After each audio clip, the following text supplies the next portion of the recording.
I'm here to talk to you about the problem of slavery. It didn't end in the 1860s. It's a social malady that's with us today, and it's increasing in its scope and virulence. The desire to enslave our fellow man is unfortunately intrinsic to the human character. It has been with us since the beginning of time, on every continent and in virtually every culture, from ancient Egypt to Babylon to Greece and Rome, Africa, Asia, Europe, and the United States. Germany and Japan openly practiced widespread slavery only 50 years ago, and the Soviet Union until less than a decade ago. China even today. It's a disease of our human nature, and yet people are under the impression that it no longer exists. I say to you that in a subtle form it exists in America today, and it's becoming less subtle and more manifest. Madison Avenue has just cleaned it up a little bit, dressed it up in new words. The slave master is now Big Brother, someone to protect you, someone to confide in. But it's all the same. He owns your life. And this may sound far-fetched, but I think I can prove it. When the IRS allows you a tax deduction, they and their congressional collaborators and the media call it a tax subsidy. In other words, they designate it as a gift to you. A subsidy. The only way they could conceive this terminology is by presupposing that they, i.e. the government, own all the money. Their view is that they're entitled to it all. That which they allow you to keep is their compassionate and generous gift to you. How can this be? You create the money by your efforts, your sacrifice, your creativity, your risk-taking. So how can it belong to them? It's very simple. They own you. They own everything you produce, your money, your house, your thoughts and ideas, your children. If you go to a foreign country to work, you still have to pay the U.S. income tax. You could dig a hole in the middle of Siberia and they'd be entitled to a cut of your wages because in their minds, under their law, they own you.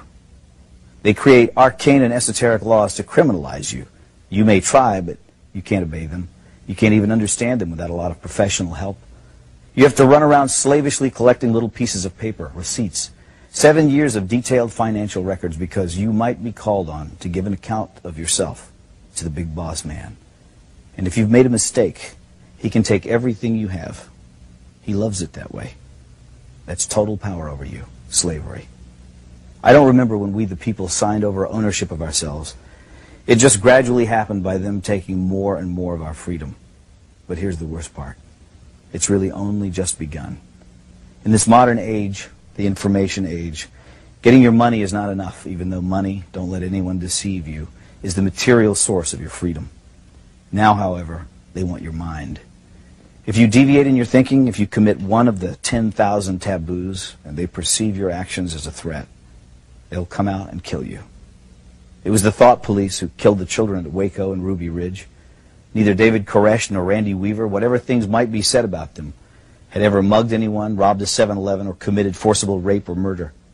But they did have unorthodox views, and therefore it was necessary to round them up and deal with them. Whatever their crimes were, they could have been arrested and tried openly in a court of law. But that was not the aim of certain factions in the government. These statists wanted a massive demonstration of force to show who was boss. The penalty for resisting is death. After all, we're not free. We belong to the government, and deviant thoughts will not be tolerated.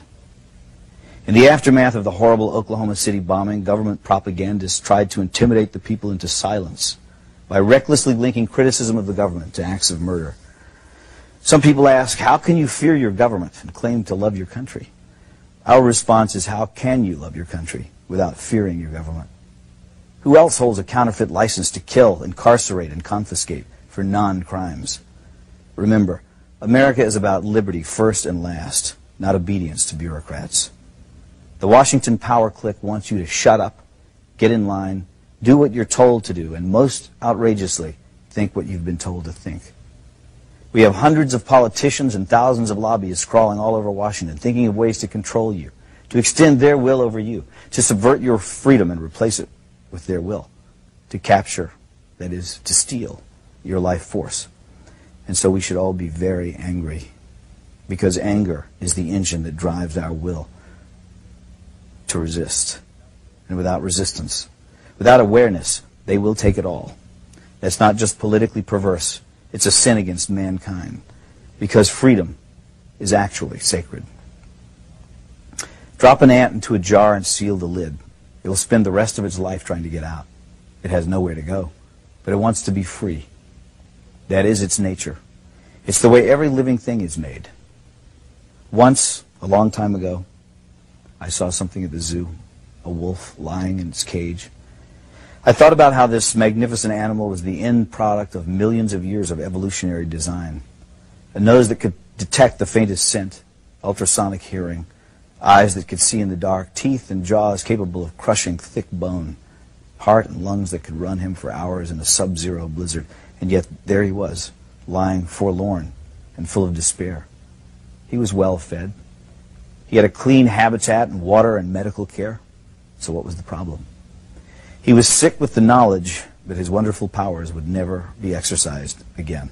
And so he lay there, his head on his paws, staring blankly ahead at perhaps some imaginary forest that he could never reach because there were bars around him.